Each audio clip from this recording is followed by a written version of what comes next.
plummeted down through that weird sky towards a great turbulent ocean that roared and swelled, a ferocious sea that offered no hope of survival. I thought of home and wept, unaware that in an instant my fortunes would be changed by an event so bizarre I almost hesitate to tell you. And it happened like this.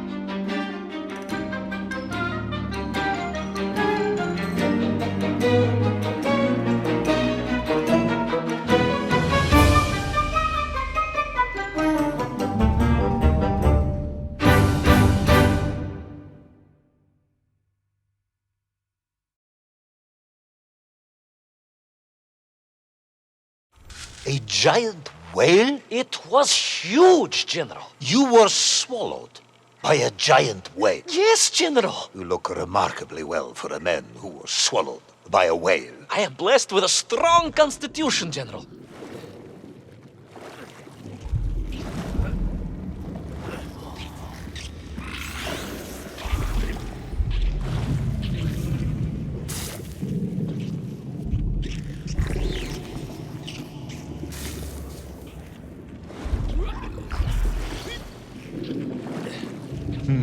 And I assume you are now going to tell me how you managed to escape from the belly of this giant whale. Naturally, General. And I must say, it really was a fascinating glimpse into the interior life of one of our world's most magnificent beasts.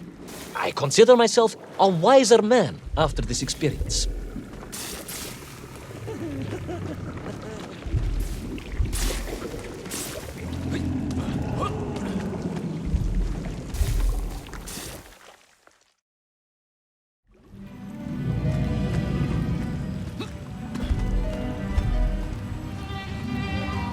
It was an extraordinary place, General. I could perhaps deliver a lecture on the subject to Moscow University's Zoological Society, if you like. I only want to help. The Moscow University Zoological Society has, I suspect, better things to do than listen to the ramblings of a man who claims he was swallowed by a whale.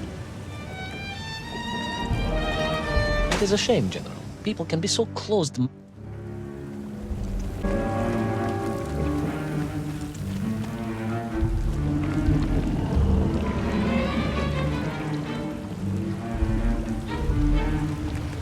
It is a shame, General. People can be so closed-minded. I, on the other hand, have little choice but to hear you out. For your own sake, Ivan Ivanovich, I must urge you to be brief. Absolutely, General. I will tell you directly of my miraculous escape from the belly of the whale. You simply won't believe what happened next. That is becoming a dangerously overused phrase, Conway.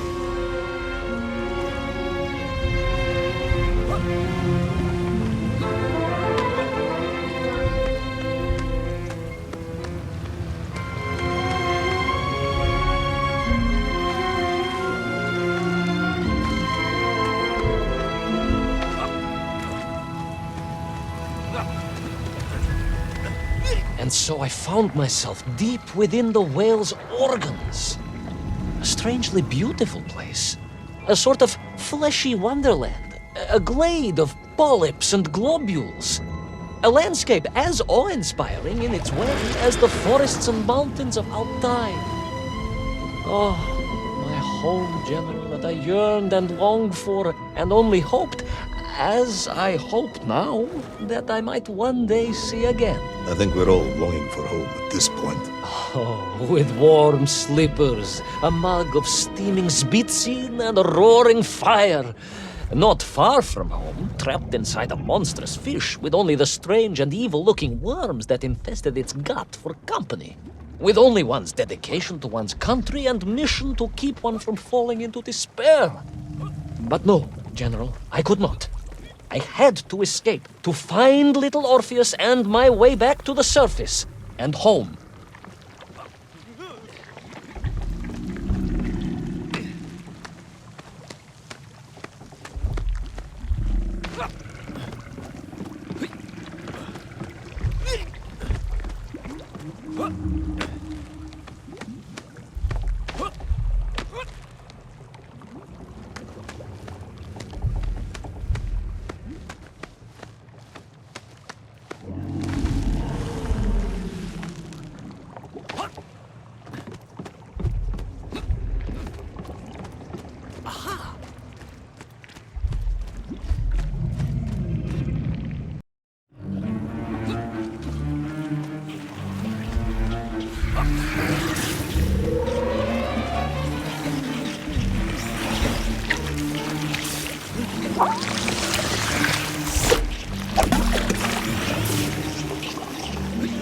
Worms, you say, living inside the whale. Oh, they were horrid things, those worms, General.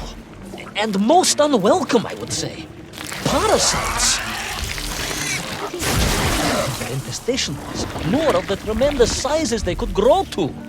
At that point, my thoughts were only of escape. And I had a plan. Yes, I'm sure you did.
These worms, they made your Nivirayatni whale sick. Wherever they attached themselves, the flesh began to turn gray and die. It was a truly distressing sight. And I resolved myself to assist the whale by removing the leeches wherever I could find them during my escape.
In my mind, it was a simple plan, General.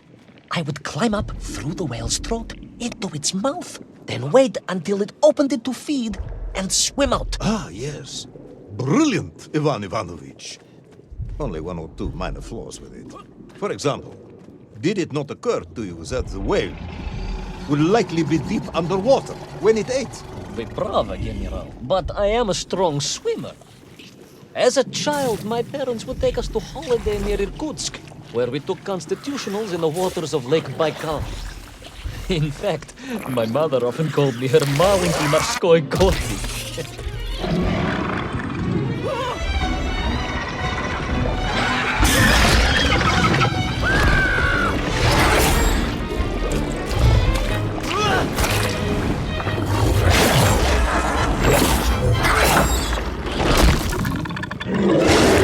A giant worm for a giant whale, huh? At the risk of repeating myself, it was huge, General. The Moscow University Zoological Society may be interested after all.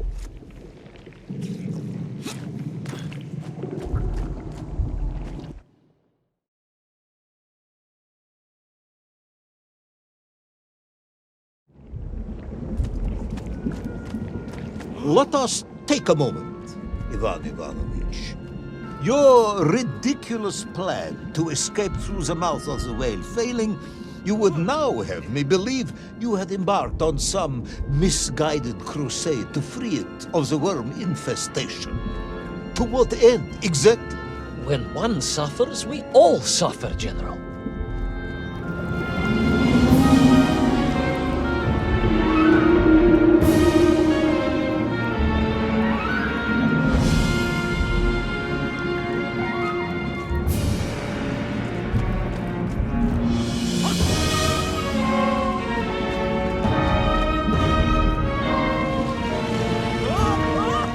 Your ideological commitment is admirable, comrade, but... I concluded that if I could find the root of the infestation and neutralize it, the whale could mount a spirited counterattack against the worms.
And then, victorious, the whale would surface to expel the remaining poisonous muck and slime from its body.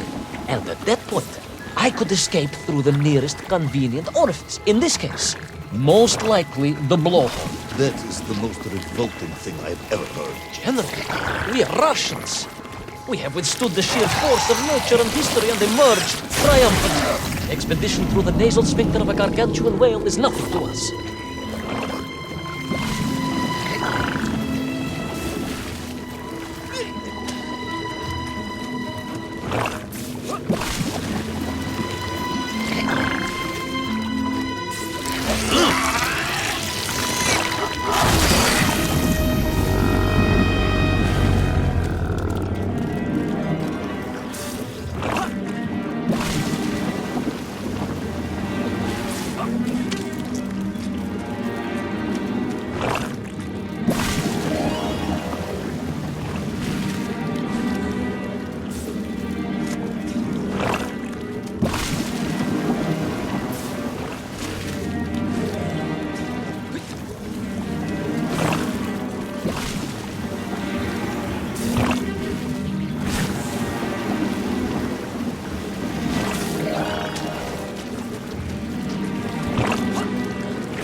I suppose you would have me believe that the whale was grateful to you.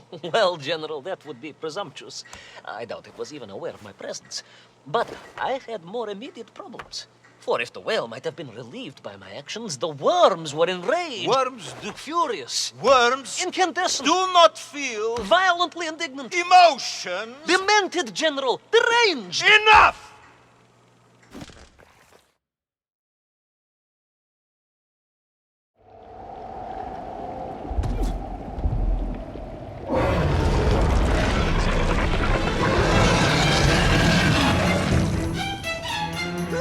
Where is little Orpheus? Where is my boat? Unless you are trying to dodge, the whale swallowed that as well. No, it did not, General. That would be absurd. No, Ivan Ivanovich, you are absurd. Your story is absurd. This whole ridiculous fairy tale is absurd.